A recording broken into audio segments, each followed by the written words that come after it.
What is going on, golf fans? It's your boy Gsluke here with our round 4 live stream for the Canadian Open.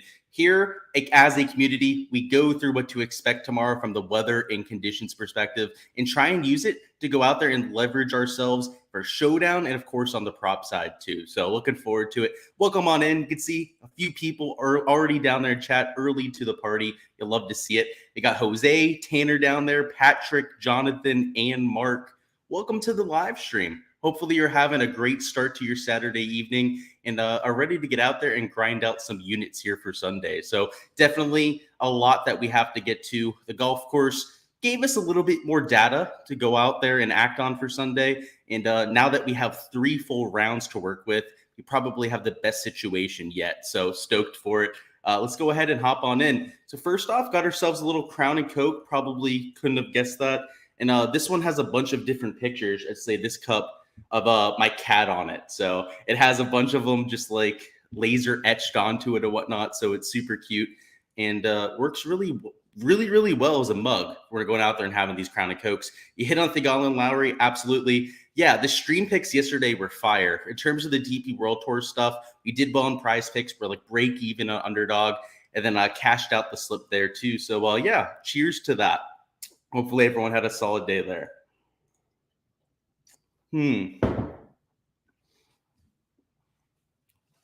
It's the first sip I had of that, and it's a little strong. But it works.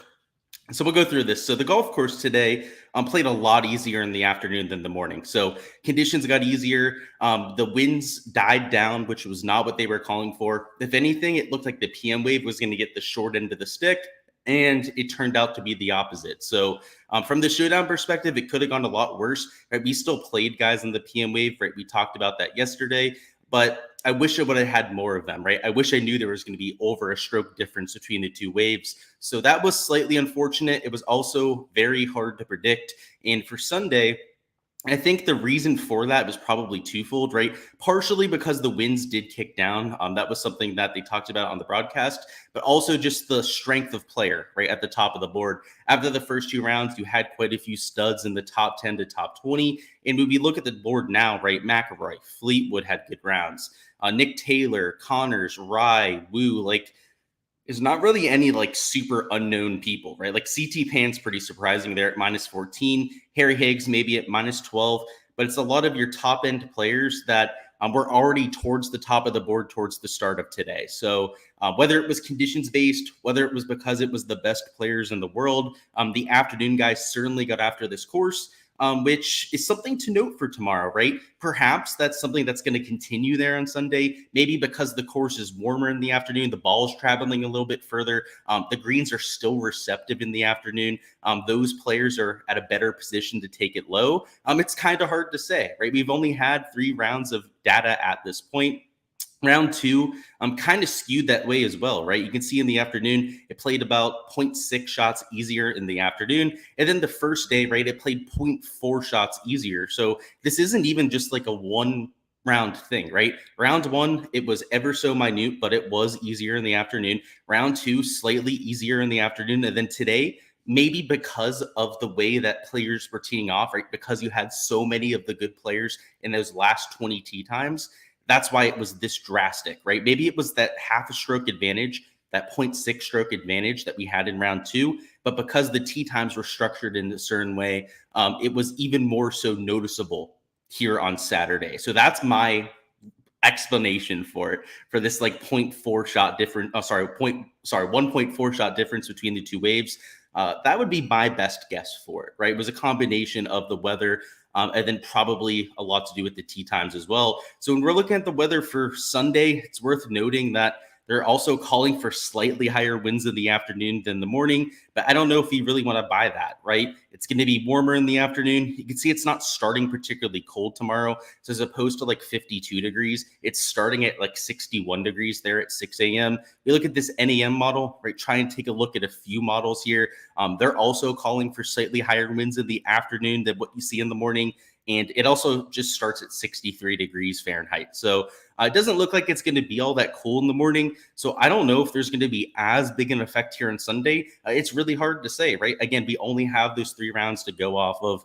So it's hard to say anything definitively. So how will I be playing it for DFS, right? Let's hop over to the projections and start talking about it, because like most Sunday Showdown slates, it's all about the game theory, right? It's all about the ownership, because when you have placement points involved, which we do have for Sunday Showdown, as opposed to rounds 1 through 3, you get really polarized ownership. People play all the guys at the top of the board. It's real predictable who the guys in the 25, 30% plus range are going to be. And you have to navigate them, because every single time there's 2, sometimes 3, even 4 of those players in the winning lineup. So we'll talk about the strategy. We'll go through the scoring if you aren't already familiar, and the sort of players we're going after, because like I said, the weather's kind of a toss-up.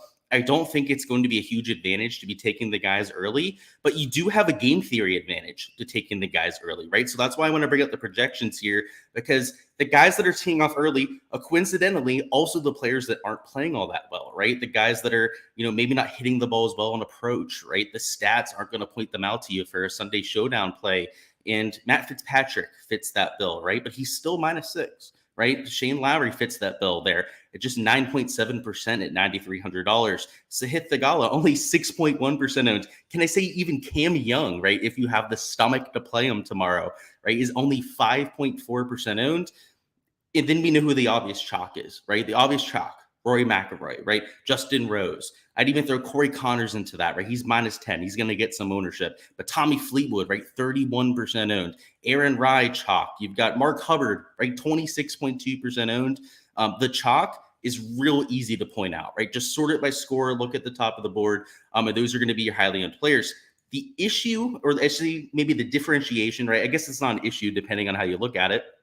The difference between Sunday Showdown and the other 3 rounds are those placement points matter, right? Particularly for large field GPPs. Now, they're not the end-all be-all, but normally to win one of those contests, you're going to need the placement points for first, second, and third, because unless somebody has like a 5-6 shot lead to win a golf tournament, right? When somebody's finishing in the top 3, it's usually because they shot something decent on Sunday, right? There are exceptions like the US Open, real difficult setups that might not be the case. But given how bunched the board is, right? CT Pan has a 2-shot lead, right? The winner, probably second and third place, are all going to shoot at least 4, maybe even 5 under par tomorrow, which is going to be pretty close to optimal for a lot of these GPPs. So placement points, they're more important, I would say, at the difficult tracks, right? Maybe like a US Open where it's about holding position.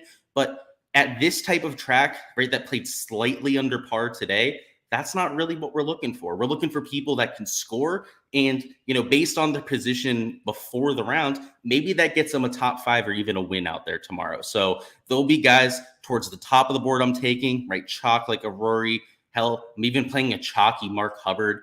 We'll go through the reasons why I've chosen the players that I have, but you're going to have to fade some of that chalk too, right? Like, I'm not playing a Justin Rose. I'm not playing a Tommy Fleetwood out there. Adam Hadman, right? Even his ownership scaring me off. And Aaron Rai, right? I can't play. CT Pan, right? Your leader, right? 25% owned. I'm not playing tomorrow. So you're going to have to pick your boys up top, right? Your picks to go out there, not only hold position, but to shoot something low. We know there are low scores out there. Someone shot a 63 today. You get multiple 65s out there. It's gettable when you have your best stuff. So that's the way that I'm attacking this slate. We're going to go player by player here in a second, go through some of the notable players that I think you should know about. But as most of the time here in Sunday Showdown, right, you've got to mix it up, right? When you're taking super chalky Rorys or Mark Hubbard, as we'll talk about later on with the lineup construction section, right, you've got to mix in guys that are sub 5% owned. You've got to differentiate yourself at some point. So keep that in mind. First off, roll call. If you're down there in chat, let me know down there. Let your voice be known. And if you have any questions about players at any point, feel free to go ahead and toss them down in chat, whether it's an outright, DFS, prop bet, whatever you guys want to touch on, this is your time. So feel free. You already know those cats are getting spoiled. Yeah, of course, whether we're winning or not, they're getting spoiled. That's for sure. Who's copying your emotes down here? I'm sure a lot of people are. Bobby, great work today, Luke. Do position points matter more in cash and Showdown? In single entry? They do, yeah. In cash especially, I'd say single entry, maybe slightly more, but it's not going to alter your GBP strategy really all that much. In cash, definitely. That doesn't mean just play CT Pan. That doesn't mean, right, just play chalky Aaron Rai, chalky Mark Hubbard. you still need your players to hold position, right? So I would say like a Rory McIlroy, maybe Rose, Fleetwood, you need to play like 2 of those 3 in cash. Like those are like almost like must plays. Outside of that, I don't know if the position points should factor in all that much, right? Because you're not going to want to play like Pan, Hubbard over there in cash unless you actually think they're going to hold their position. If you do, then by all means, right, play them. They're fantastic plays, but don't let it be the end all be all, is I guess what I'm trying to warn you of. Do I see any value in live betting a winner? Absolutely. It depends, right? We'll have to look at the board. It's very, situational. It depends on the numbers that are being hung out there. But I like the major, like after round 2 of a major is like one of my favorite spots to go out there and live bet, because you'll have guys like a JT last year at the PGA Championship. I live bet after round 2, got a crazy 75-1 number on him and hit one of my largest outright bets of my life. So it depends on the numbers, right? And usually I like it at majors, elevated field events, because you'll get guys like JT, for example, that are at outrageous numbers. Like even if they're really far back, if the guy makes the cut, he's got a chance. What's going on, Eric Carlson? Welcome to chat. How do you feel about Cameron Young for tomorrow? I don't know if I can stomach it. The guy's just playing horribly at this point. He is blaming his caddy after every shot, whether it's a screwed up yardage, whether it's a screwed up read out there. I doubt that Paul Tesori lasts to the end of the year. Welcome from Thailand, Randy. What's going on? You need a miracle from Aaron Rai. My thoughts. I mean, he's in position, right? 3 shots off the lead. I've seen crazier things happen, Randy. And I have to say, I'm not huge on him tomorrow. He is probably going to fold. I have to say that, right? But if you're in the mindset that it is a miracle for him to go out there and pull it off, then I think you're in the right mindset, right? It's going to be tough for him to go out there and back up the rounds that he's had the last few days, but he's a ball striker. I don't want to say that he has the pedigree because he has those DP World Tour wins, but who knows? Maybe he could mink it off. So best of luck out there, right? That'd be pretty sweet. I don't know if you have an outright on him, if you're talking for DFS, but either way, best of luck, man. Did you get your restaurants? I did. Yes, I saw it out there. I'll have to actually write them down and whatnot. I have them saved over there on my Twitter, bookmarked them. But yeah, absolutely. Appreciate that. I know a bunch of them were Italian. I was reading them. I love that. Rosie hasn't broke 70 the last 6 round 4s. Can he break the streak? I know he nearly broke 60 at this event last year. Granted, different golf course, a lot of difference on that end. But yeah, I think he could do that. Now, I'm hoping he doesn't, right? He's somebody I'm fading because of ownership concerns, but he's definitely capable, right? 33.3% owned. A third of the field is playing him, and I don't think they're stupid for doing so by any means. What's going on, Rage of Reason? My boy down there. Let's go player by player and talk through why I'm playing some of the chalk I am, and maybe some of the pivots and why I think they're attractive. Again, that drink is way too strong for my liking. So Rory McIlroy, chalk, 39.6% owned. Almost threw up in my mouth when I wanted to play this guy, but the ball striking today was actually good. He was actually worthy of going out there and having a ceiling performance. He gained in all 3 tee to green categories. I believe his worst category from tee to green was around the green.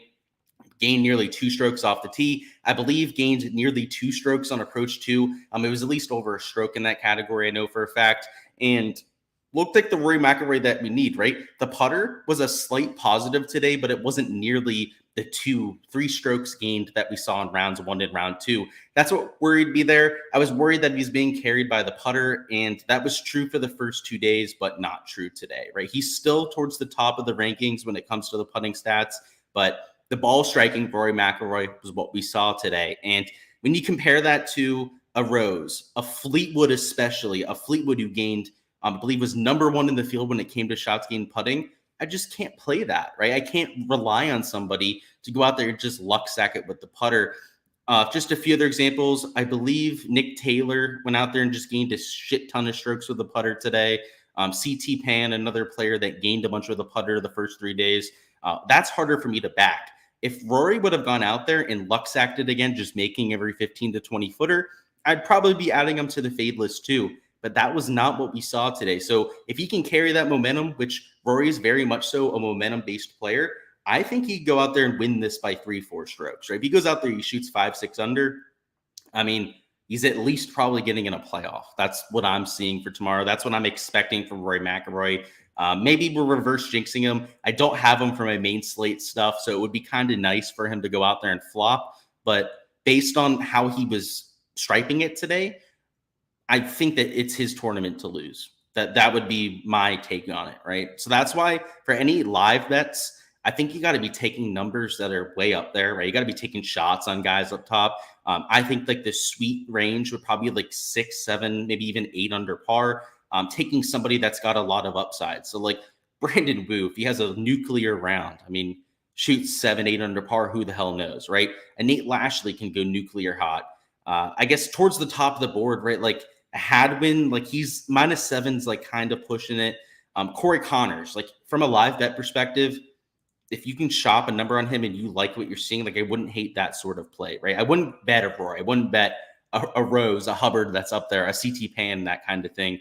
If you're looking for a live bet opportunity, make it a chaser, right? There are scores to be had, right? There are going to be 7, probably 8 under par rounds tomorrow.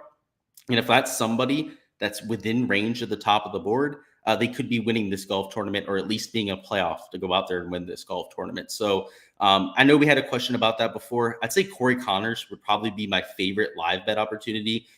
He's been hitting the ball well, but not putting it all that well. So, and I have to say, Corey Connors, a much improved putter over the last year or so. Who knows? Maybe he has that spike putter on Sunday, right in front of his home crowd. I like those sort of players from my player pool in DFS.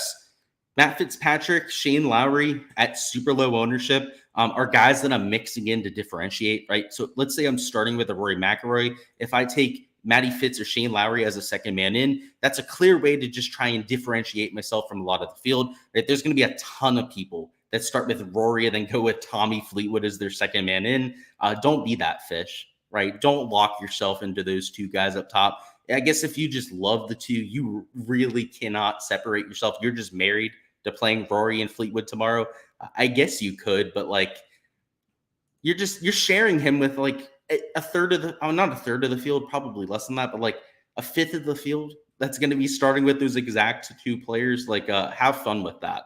I have no interest in starting with that kind of cross product with my first two players. So I'll be trying to take a pivot, right? A lot of lineups will start with a Rory for tomorrow, and it'll be like maybe if you wanted to get crazy, it could be like a Cam Young, but like a Lowry, a Sahith Theegala, a relatively low ownership, a Ludwig Aberg, right? $8,800, right? He's only 10.5% owned, are just real good ways to get the differentiation that you're looking for. So I'll be doing a lot of that. I like Eric Cole, Brendan Todd. They're within striking range of the top 10. They go out there, they have a ceiling round. They'll get themselves into at least some sort of placement points. Akshay Bhatia, right? He's a guy going off early. I think has some upside. Again, a top 25 birdie maker on the PGA Tour. So for Showdown, he's got the upside we're looking for. Let's see, Pendrith, Canadian, maybe he'll go up the board. He's got a lot of birdie upside, and his round 4 scoring is among the best in this field. I like Nate Lashley's birdie or better upside. Doug Gim, same thing. Carl Wan, right? Everyone's going to throw this guy to the corner, right? He shot over par today, right? There's no chance he'll go out there and have himself a Sunday, except for the fact that this is an absolute baller. And I was impressed by his early play, right? He was spraying it all over the yard. He saved par in a few of those really hard holes in the penalty box. He's a really aggressive player, which can get him into trouble, right? He's going to have rounds where he shoots over par. He gets himself into a bad situation. But when he has himself in play, right, when he's executing off the tee, right, he has those wedge shots in, he's going to take this place nuclear low, like what you saw there in Friday's round. So $7,400, he's still 10.7% owned, right? So let's not kid ourselves. It's not like he's completely overlooked, but overlooked enough for me to get there. I like Callum Turan. He's getting some ownership, but I'll still take him an 8% high upside player. A lot of people know that, though, so he's not going to be unowned. Sam Bennett, young up-and-comer, right? I don't think enough people know about him to make him highly owned, so I like that. Austin Smotherman, high upside player, has a lot of nuclear rounds. We won't go through the entire pool, but there's not a lot of guys towards the bottom of the 6K range that I'm playing. Like Peter Malnati, I like his upside. He's a Showdown legend. If you've been on this channel for the last few years, I probably play Peter Malnati at least 60, 70% of the time when I'm making a player pool for Showdown. And it's because of how his mindset, right? He's reckless, right? He's the type of player that'll go out there, try and make 6, 7 birdies in a round. there'll be players out there tomorrow, especially some of the newcomers that are in the top 5, top 10, that are much more conservative tomorrow than they would be for other rounds. And in a showdown format where birdies are better, are like everything for us, right? When it comes to the fantasy scoring, that's an issue, right? That's not the kind of mindset that we want from our players. So just a few things to keep in the back of your mind when you're going out there and building your lineups. Let's go through some questions and then hop into props here in a few minutes. Where we at? Yeah, Rory looked locked in. That's what I saw too. Now, it's Sunday. There's a lot of pressure involved. He could absolutely fall off the rails. So if you're going to make him one of your fades, by all means do so, right? But maybe we switch him for a Rose, or maybe switch him in for Tommy Fleetwood, right? And make your lineups a little bit more balanced, right? Starting in the 9K range for Sunday. Just pick one of those top 3. I feel like that's the best way to go about it. If you're getting into the, playing 2 of those top 3 range, get help. That's what I'll say. Get help. It's going to be tough. You're just going to be such a chalk monster that you're going to have issues. Patrick says, don't know if you've talked about Lowry yet, but you need a top 20 finish for a good payout. I think he's got a shot, right? He's -5. What's the top 20 range right now? Let me double check that for you. Should be like -7, right? But let's give you an actual number. Yeah, so it's like -6, -7. So he's like 2 shots off of it.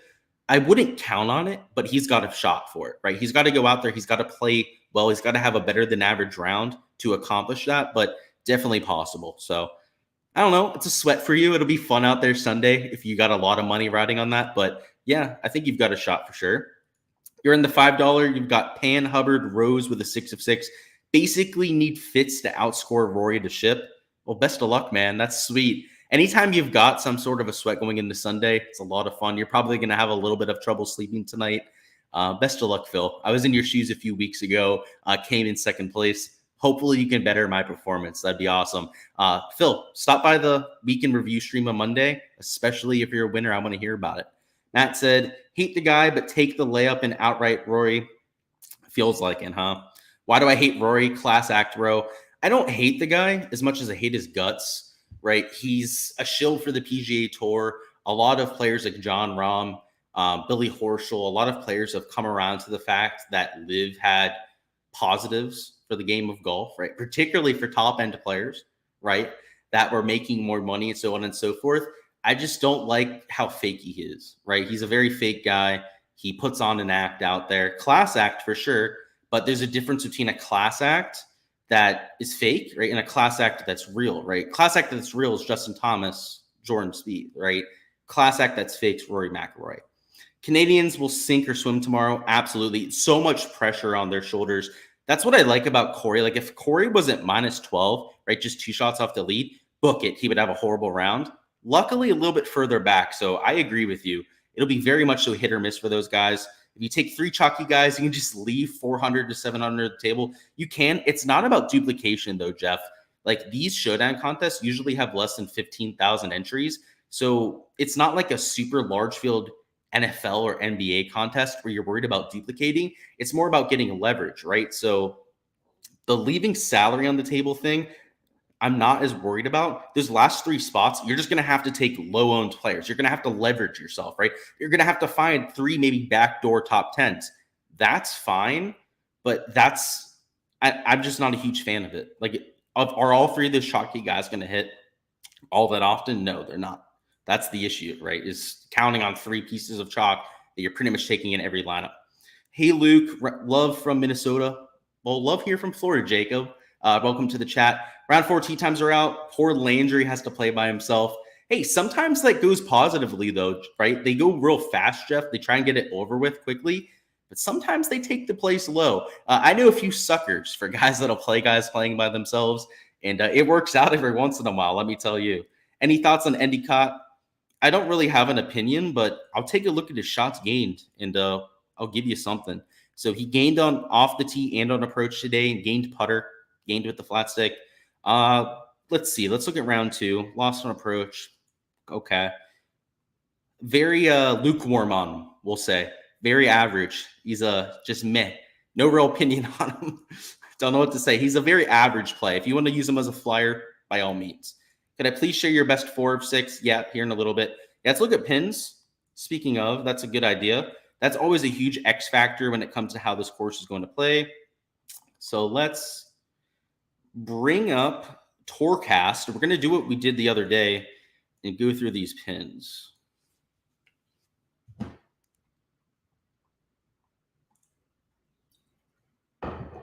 All right, so sorry if you don't have the patience to go through this. I think a lot of people liked when I did this the other day. We're going to go hole by hole and check out the pins. Now, we're going to try and do this quickly, right?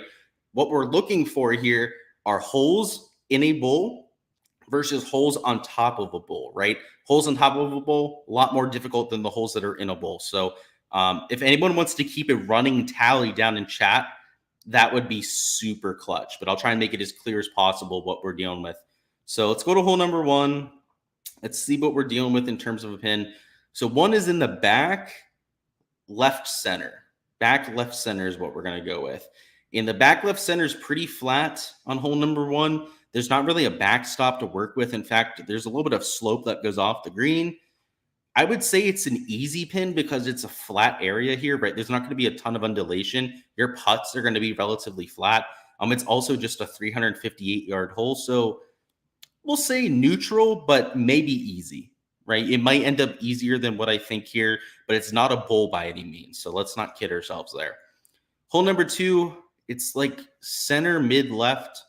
It's right there over there. You can see that there, hole number 2. So let's check on that one. So that's going to be, ooh, we got a tree in the way. Okay. It's going to be like over here towards the left side. It looks pretty straightforward. It's not in a bowl or anything, but I mean, if you hit a good wedge in there, you can probably get it close. I would say another neutral pin location, probably shading towards easy. Hole number 3 is a back middle right. Maybe just back right. It's a better way to put that one. So if we're looking at back right pin location, it's like right here. I'd say that's a difficult pin because you have the slope to the right that'll take you to the rough. It looks like there's a slope short of it that might even take balls backwards. So yeah, I don't know. So far, holes 1 and 2 should be birdie holes. Hole 3 is a difficult hole to start with. It looks like hole 3 is going to be a brute.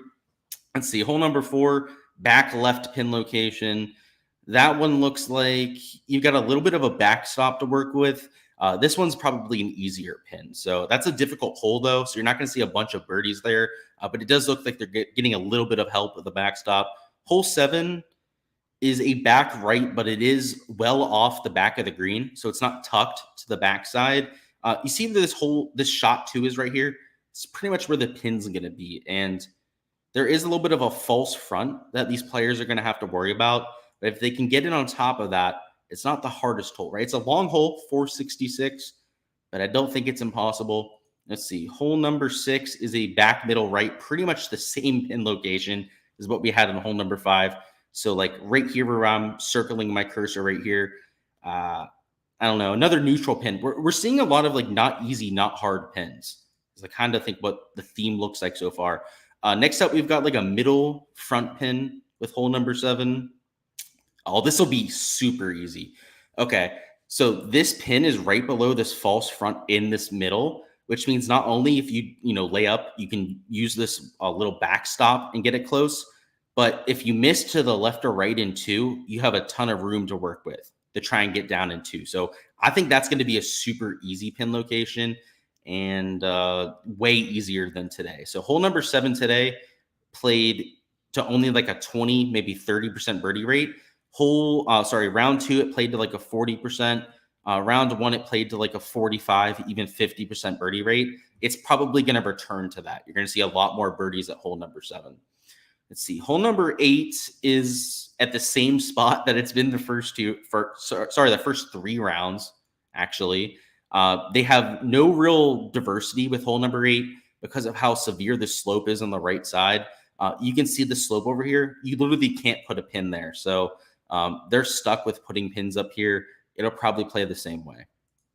Let's see. Hole number 9 is a front right pin location. Front right pin looks very neutral. Doesn't look hard, doesn't look easy. All right, let's look at hole 10. Hole 10 is a middle right pin location to a short hole where you have a backstop to the right and a backstop behind it. So yes, this will be a relatively simple hole. So expect to see a lot of birdies at hole number 10. Hole 11 is, oh, this one looks hard. It's 3 paces from the side. Okay, so it's left and it's tucked over here. This is going to suck. It's like right here. So it's not that far from the pin today, actually, when we're looking at it, but it's even more so tucked towards the side. So I don't know. I guess it depends on wind location, but I can't imagine that one's going to be too much fun. Hole number 12 is a back middle pin, maybe slightly shading towards the right. It's kind of like up here. That's a neutral pin. It's not hard. It's not easy. Hole 13 is tucked towards the back left. This is a short hole. It looks like you kind of have a little bull action going too, right? Like you're going to get the slope that kind of feeds it towards it. If you hit it towards the middle half of the green, that's probably another neutral pin location. It's tucked. It's probably not that hard. See, 14 is a like middle left pin location. It's the rink here. Yeah, it's another neutral pin. Wow, we're getting a lot of these just like pins. Where like, I guess if you hit a good shot, it's going to be a good birdie look, but it's not easy. Hole 15, back right, it is tucked a little bit. This one's a tough pin, I have to say. You're probably going to have a lot of people to hit the slope and end up over here in the bowl. Hole 16, back left pin, tucked, only 4 paces off the side. Yeah, actually, where is it, on top of the slope or below the slope? It's on top of the slope. So it's like up here, the pin, and you have this slope in front of it that's probably going to grab a lot of balls. That's a real tough pin. So 16 does not look easy. And that's usually a birdie hole. 17 is tucked on the right side of the screen.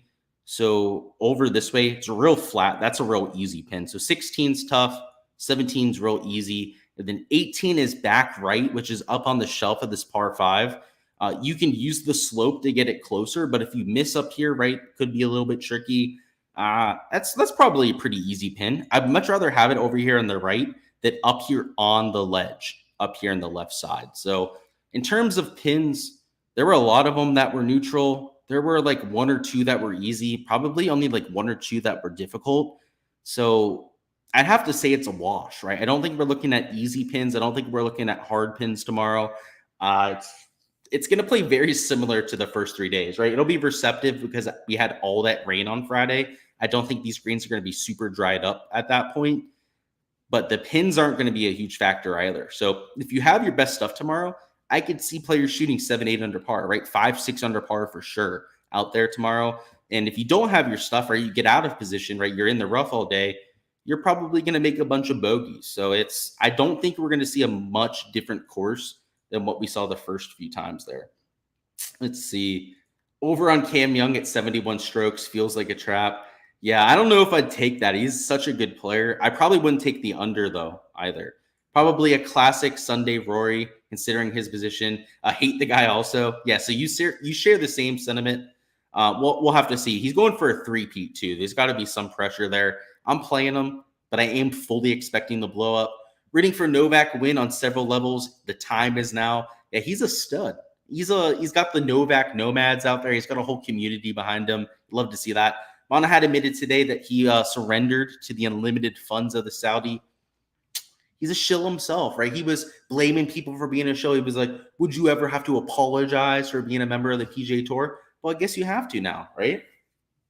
He's taken the money from them, so I guess you do. I already love this pin-by-pin thing to spot out the bulls and whatnot. Absolutely. Hey, if you have the time for it, for sure. I tried to do that as quickly as possible. Euro up on Prize Picks if I have time. If not, no worries. Yeah, I'll take a look at it after we look at PGA.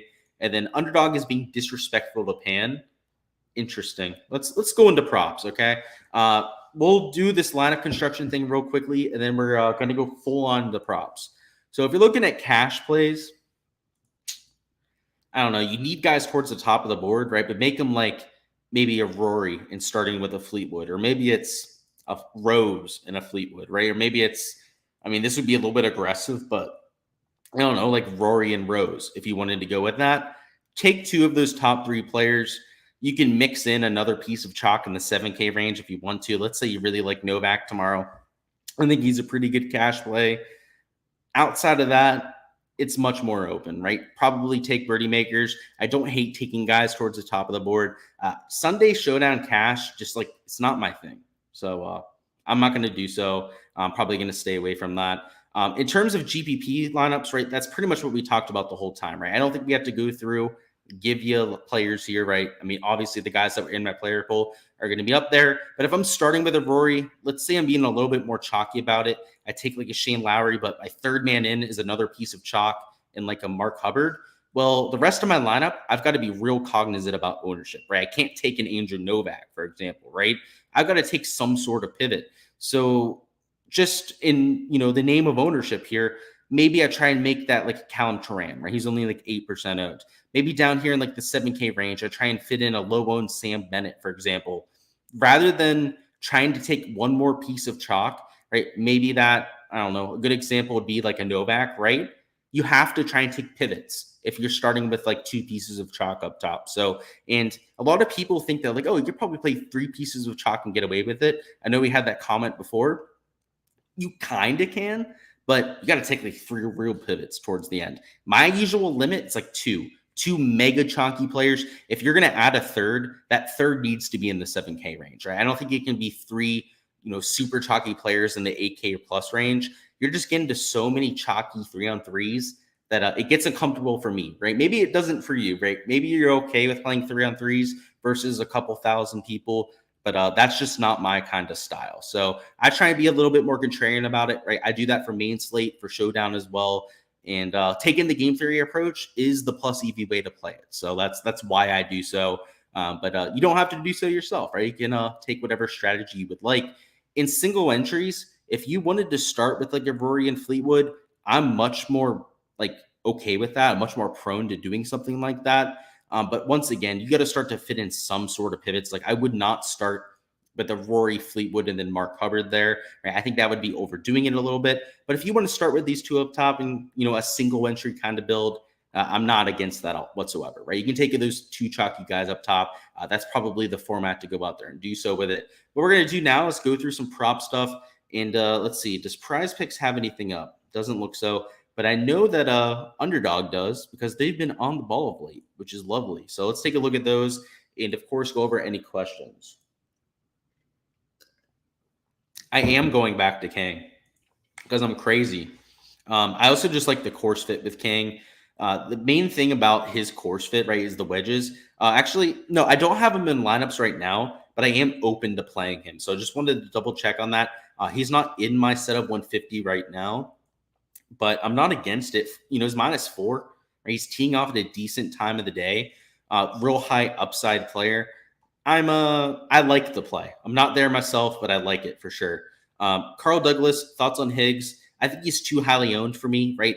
Like the guys in the 7K range that are mega chalk, like I just in general don't love them, particularly when there's somebody like Higgs who, what's his ownership number at this point? I know it's getting a little outrageous at this point. Let's see.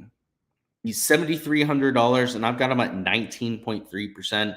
Like if I'm going to take a piece of chalk, I'd rather it be a Mark Hubbard that's been hitting the ball really well in approach of late. Not even just this tournament, but like the 3 or 4 tournaments coming in, he's been on an absolute heater versus Harry Higgs, who's kind of popping out of nowhere. I kind of worry about that. So not a huge Harry Higgs guy.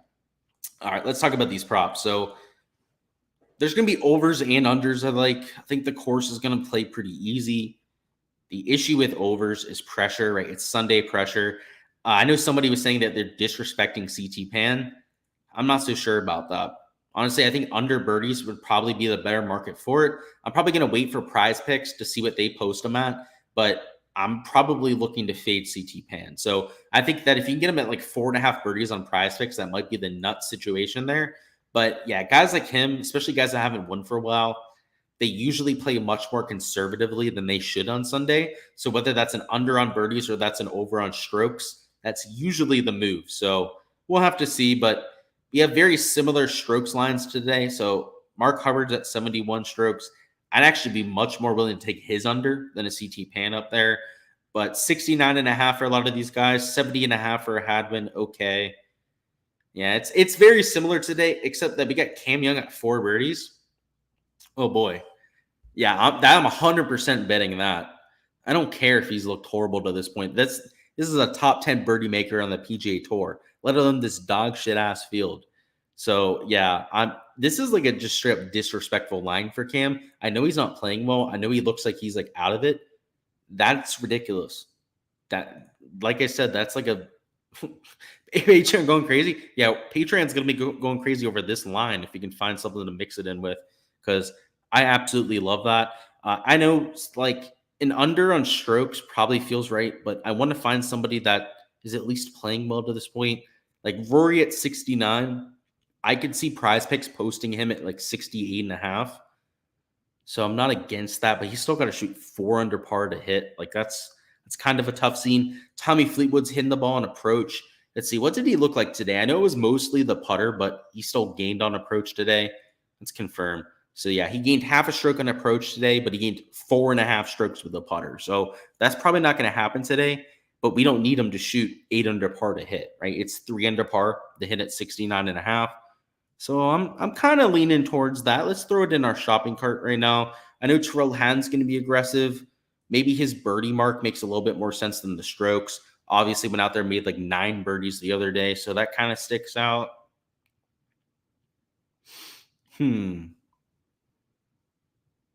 Honestly, Sahith under kind of sticks out too. Let me know your thoughts down in the chat, guys. Obviously, we don't have our Prize Picks board yet. I usually like trying to compare between the boards to make sure I'm on the right page. But these are the early leans I'm looking at right now. Let's see. Who do I think is winning tomorrow? Rory McIlroy. But he's the chalky pick. If I have to be a little bit more like creative about it per se, maybe Mark Hubbard. I don't know. He's been playing well over the last month or so. He's definitely in contention too. So maybe Mark Hubbard, but probably Rory McIlroy. Yeah. So if we're gonna try and pick like 2 of these to take in a slip here, Cam Young's 100% one of the 2. Let's try and take one of these other 4. All right, PM tee times we don't hate, right? I don't think the conditions are going to be that hard in the afternoon. Rory's playing well. Yeah, Fleetwood is hitting the ball well. Hatton, right, he's got to be aggressive. So we're going to take Thigala out of there. We're going to take Hatton out of there. We're going to try and make it one of these guys that's been playing super well to this point. Let's see, how has Fleetwood gone? He's got 70, 70, 64. So he only covered one of the rounds. And Rory's gone 71, 67, 66. Yeah. I almost feel like chalky Rory McIlroy is the way to go. I wish he was at 4.5 birdies. That would make our life a lot easier. Also, if he was 69.5 strokes, which I feel like he might be on Prize Picks, that's like the only thing keeping me off of Rory right here. Is I feel like we might get a better projection at Prize Picks. Like 4.5 birdies for Tommy Fleetwood. I feel pretty confident that that's exactly what Prize Picks is going to put him at. But maybe they put him at 70 strokes. Right, the scoring average, just to remind ourselves, right, was overall today right around like half a stroke under. That's probably what we're going to see for tomorrow. Maybe, I don't know, slightly harder than that, but I don't know. I don't think it'll be that much different. I love the Cam Young over. That's just disrespectful. I have to punish them for that. But I'm kind of stuck, right, between this Rory and this Fleetwood under and strokes. Like, and if you wanted to make it Fleetwood over on birdies, I'm kind of there too. So I don't know. I'm Lowry under 70, I don't hate that. It's not a bad idea. What do I think about Sloane's mom, water hot? I didn't see that, Jeff. I kind of wish I did now. I'll look it up on Twitter and I'll get back to you for next week's content. Speaking of, guys, LACC is going to be a lot of fun. I'm going to do a live stream on Tuesday and Wednesday, I've decided. So I'm going to be walking the course on Tuesday after I get in town. I'll do a live stream. We'll do our Wednesday DFS stream too. There'll be a lot from LACC. I'm going to try and record some of the holes that I'm out there. Let you guys see kind of what conditions look like 2 days before the tournament. That's the goal there. If you guys have a thought on Rory or Fleetwood here, let me know. I'm like really stuck here. Like I kind of like the Lowry under. I knew somebody mentioned that, but I feel like we might get them at 70.5 on Prize Picks. Like Prize Picks is usually a little bit more modest about their projections. They take them a little bit closer to even par, whether it's in the positive or the negative direction compared to what you have in Underdog. So I'm kind of worried about that, right? It's like I don't want to enter a prop and then it be at a better projection on the other site. Yeah, I'm not against the Hubbard one. I mentioned that. Like he's playing well. It's 1 under par. Honestly, if I was going to project Mark Hubbard, he'd probably be at like a 70.8. Like I'd have to run my projections, actually check after, but I don't know if there's a massive edge there because like I'm expecting a very similar average, right? Maybe like a half a stroke under par, and then he's slightly better than that average. So that would be like just under, right? A 70, maybe just under 71. Ugh. That's tough for me. I don't know. I like the pricing here, except for Cameron Young. I feel like that one's like an obvious pick for me. The rest of the board here is not screaming value. It's screaming a board that is slightly overcorrected for, honestly. If you wanted to take just like a bunch of overs for strokes, maybe not that, but you could. I feel like it's overcorrected. I feel like these guys should be half a stroke, maybe even a stroke higher. Like Matt Fitzpatrick probably shouldn't be 69.5. Like that's my hot take there. Like to shoot 3 under par to hit just seems like a little bit much. Maybe if he was at 70 strokes, right, 2 under par would be a push. It'd be a little bit better, right, to get to 3 under par, but it's not screaming value to me. Oh, 4.5 birdies for Mark Hubbard, though. I like him, but he's going to play conservative. Like, I don't know. It's Mark Hubbard's an enigma. Like, I think he's going to play decently, but I also think he's going to try and protect par. So I like his under strokes, but I also like his under birdies. So that one's tough for me.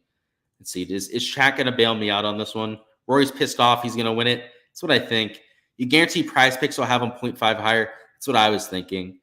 I don't know about like Hubbard. Hubbard will probably be like 71.5, maybe 72. Right. So like Hubbard's like probably a no-go, but I think if you're going to take his under, Prize Picks is probably a good spot to do so. Ugh. Yeah, I feel like Underdog's not the place to play because I do think it'll play easier. So I tend to agree with him. You're liking a 3-player. Okay. Tommy for the first win tomorrow. Also, your wife's boyfriend would love to see it. You might be selling me on that. Lowry under 70, Cam Young over 4 birds. Yeah, I don't know about the Mark Hubbard one, though. I don't know if I'm... the boards have been gross. I agree. Harley and Jimmy spinning facts down there. I think the board is just kind of shit. Normally, I would already have a pick in for you guys, as you know. But I'm very indecisive right now. I mean, this is what I'm leaning towards right now. This Cam Young, I feel like, is like my main like play right now. But this Tommy Fleetwood, it does feel like he's at least going to contend tomorrow, right? Maybe he doesn't win the event, but shoots like 4 or 5 under par. Yikes. It's a gross board. I'm actually not going to enter this right now. I'm going to do my research. I'm going to go actually run my projections and then cycle back with the Patreon. But if you insist on a slip for the stream here, it would be these two. The Cameron Young, I know 100% I'm going to be on, guys. But this Tommy Fleetwood, it's going to depend on my projections based on a lot of it shots gained based. I have to say, like, even though Fleetwood gained a bunch of strokes with the putter today, he still went out there and gained off the tee. He was number 1 off the tee today and then gained on approach. Like, you can back that up, right? It's not like he just went out there and gained 4 strokes with the putter. So, in fact, just to keep the integrity on it, we're gonna enter the slip on the stream. So yeah, we're going with the Cam Young over, the Tommy Fleetwood under and strikes there. Feels pretty safe, right? I'm not playing Tommy Fleetwood for my DFS lineups, but I do think he's gonna get into contention. So we'll go with that. US Open's gonna be sick. It was never the RBC Canadian. Yeah, I agree with you. Possibly decent bogey lines later. Yeah, I'm thinking so too. So I'll definitely be looking at that. Am I fading this week's players? Probably not, Jeff. It's not like they're, jet lagged from coming over from overseas or something like that. I'm probably okay with them. But that's all I've got for the stream, guys. Going to go ahead and cut it off there. Best of luck with all of your lineups for tomorrow. Any outrights, any props that you guys are entering. We're going to have a course breakdown dropping for LACC tomorrow. I'll be there on site Tuesday. Bunch of extra content dropping. And, of course, all the live streams for the main slate and then Showdown afterwards coming from LACC. I'm bringing a new laptop with me. We're going to have that going. It's going to be a lot of fun. We have Mark with the restaurant recommendations.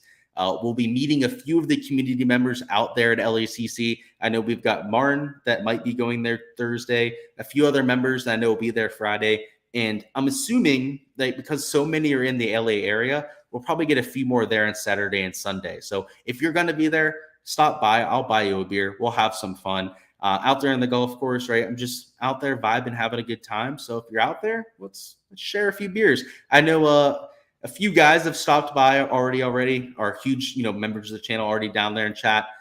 Know how it is, right? Out there on the golf course, I'm usually rooting for my boy Jordan Spieth, right? So if Jordan Spieth is in contention, you get to see me acting like a complete nut out there. Bonzo, who I know watches these streams from time to time, got to see me at the RBC Heritage when Jordan was in a playoff. I'm sure it's just pure entertainment. So if you want to see that, you want to see me just like in full freak out mode when Jordan's hitting every single shot, then show up. I'm sure it'll make your day.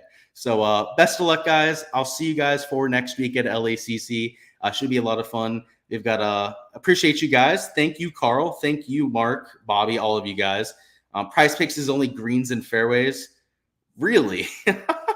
That's strange. Okay, I'll take a look at that. Hammer the like button. Yeah, on the way out, guys, hammer that like button, right? I don't beg for that like other content creators out there. It does help me with growing the channel, hoping grow the brand and grow the business, though. So it helps me out a ton. So I appreciate that. Let's get it, Martin. And absolutely, hell yeah. Let's get it here for Sunday. Best of luck, boys. I'll catch you later.